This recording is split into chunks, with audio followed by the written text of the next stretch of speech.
And Kenny heard it and said, "You don't like that." Went to the piano and started playing this arrangement. And he looked at me, I looked at him, and we knew there was a collaboration. And we made 5, 6, 7 records together. And so Kenny is definitely one musician. But, you know, again, getting to work with people like Cornell Dupree, who played on all the great Sam Cooke and Aretha Franklin records, different guitar players, some of the band from the Letterman band, Keith Richards, of course, you know, having him play on some stuff, Bobby Womack, I mean, so many people, you know, Ellie Easton from the Cars. I know I'm gonna, you know, feel embarrassed that I left people out, but there's Sean Pelton, one of the great drummers, on Saturday Night Live drumming, and you work with these guys and you come in with a song and you think, you know, you got it on a demo, and you kind of sit around a room and they start kicking it around. And that's what's so exciting for me. All of a sudden, the songs, you know, hey, let's try this, man. You know, Duke Levine, who's a great, great guitar player, who's one of my close brothers. We talk all the time on the telephone. He's now out on the road with Bonnie Raitt. And Duke is a master. You know, he's just a master. And I'll sit down with Duke and, you know, I'll say, "Duke, give me a little like a and all of a sudden, this thing that comes out, and it's just amazing." They're translating what's in your head. Yeah, and plus they do it in a way that, you know, it's just working with these great artists. They bring it and they just lift it in a way that you just, you know, just for me, I find so exciting. I love collaboration. When you're collaborating with people that just really are generous, that are into it, and that give you everything they got, man, you can't walk away from that. Yeah, what does that give you over writing? When you write something, either alone or maybe you're long distance collaborating, what does it give you when you get in the room with somebody and start really fleshing it out? I mean, it's got to be an incredible feeling to feel it just shape and come to form.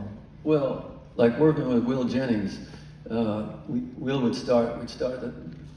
we'd sit up all night, and Will was great. You know, he was turned me on to so many different books and poems, and he had a wine cellar, and we'd go to his wine cellar and we'd just drink wine all night. At 3 o'clock in the afternoon, boom, clipboard in his lap, clipboard in my lap. He'd sit down and we'd, you know, talk about what we might write. We might have a title or something. And if I'd come up with an idea, Will's response would be, "That meant that ain't gonna work." There was a lot of in the collaboration with Will and I, but so it was just that kind of process. But before I forget, I feel I always have to tell. There's one or two stories. I always forget what the other one is, but there's one story I just have to tell because I enjoy telling it, and I told it at shows and stuff.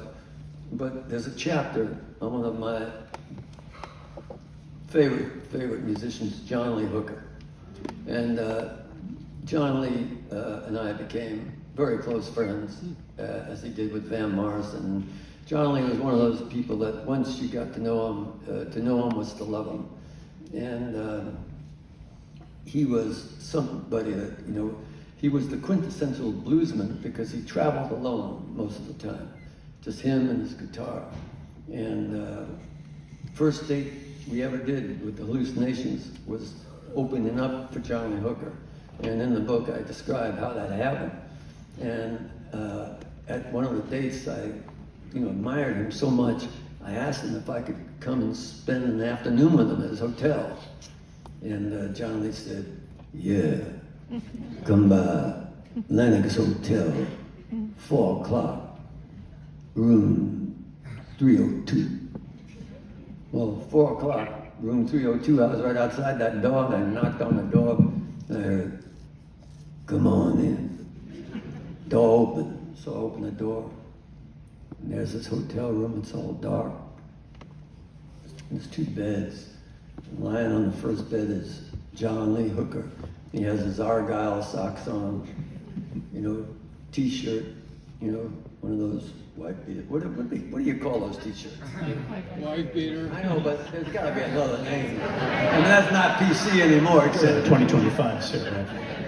Tank top, thank you very much. He's wearing a white tank top. He had a do-rag on his head. You know, on the coffee table there was a bottle of Ballantine Scotch, an ashtray filled with Cool cigarettes, a pack of Cool cigarettes, and he was stretched out with his wraparound sunglasses. And on the other bed, beautiful, man-shaped curves lying all across the bed, was his 335 red guitar.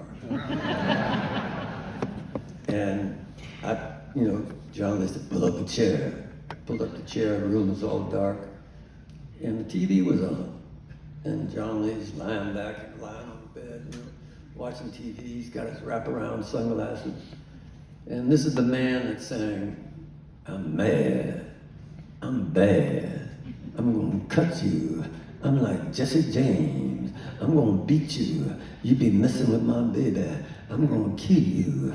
I'm gonna tell you something that you ain't never done before. I'm gonna shoot you. I'm gonna break every bone in your body. Well, this guy was lying in bed watching TV, and I look over at the TV, and this guy is singing, I'm mad and I'm bad, was watching Lassie.